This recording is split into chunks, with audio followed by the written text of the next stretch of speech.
ધોરણ 10 વિષય ગણિત પ્રકરણ નંબર 2 બહુપદીઓ સ્ટાન્ડર્ડ માટે જનરલ વિકલ્પ સહિત 9 ગુણ અને બેઝિક માટે જનરલ વિકલ્પ સહિત 6 ગુણ।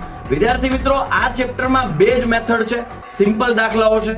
તો કયા દાખલાઓ કરવાથી કે વધારે માર્ક્સ મળે, પૂરા માર્ક્સ મળે, તો ચાલો હું તમને દાખલાઓ બતાવું કે જેથી કરીને તમને પૂરા માર્ક્સ મળી શકે।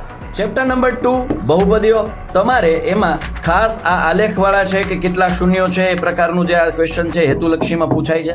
ત્યારબાદ તમારે અહીંયા સંબંધ ચકાસવા વાળા જે દાખલાઓ છે એમાં ખાસ તમે ઉદાહરણ 2, ત્યારબાદ સીધા આપણે સ્વાધ્યાયમાં જઈએ તો સ્વાધ્યાયનો પહેલાનો પહેલો, બીજો, છઠ્ઠો અને ખાસ આ પાંચમો અને ચોથો, આમ જોવા જાવ તો આખું આ, અને આમાંથી તમારે પહેલું, ત્રીજું અને આ પાંચમો ક્વેશ્ચન છે ખાસ કરી લેવાનો છે। તો વિદ્યાર્થી મિત્રો, પૂરેપૂરા માર્ક્સ આમાં મળવા પાત્ર છે। હું તો કહીશ કે આ ચેપ્ટર આખું કરી નખાય। વિદ્યાર્થી મિત્રો, આવા જ હેલ્પફુલ વિડીયોઝ માટે અને પ્લસ તૈયારીઓ માટે કે જેથી કરીને સેક્શન A હોય, સેક્શન B હોય, સેક્શન C હોય, સેક્શન D હોય, એમાં તમે મહારત હાસિલ કરી શકો, એ હેતુથી વિદ્યાકુલ ગુજરાતી યુટ્યુબ ચેનલ કે જેમાં સતત તમને અભ્યાસલક્ષી માહિતીઓ પૂરી પાડવામાં આવે છે, તો યુટ્યુબમાં જાઓ, સર્ચ કરો અને ચેનલને સબસ્ક્રાઇબ કરો અને અમારી સાથે જોડાઓ, જેથી કરીને તમે પણ તમારું ભવિષ્ય ઉજ્જવળ બનાવી શકો।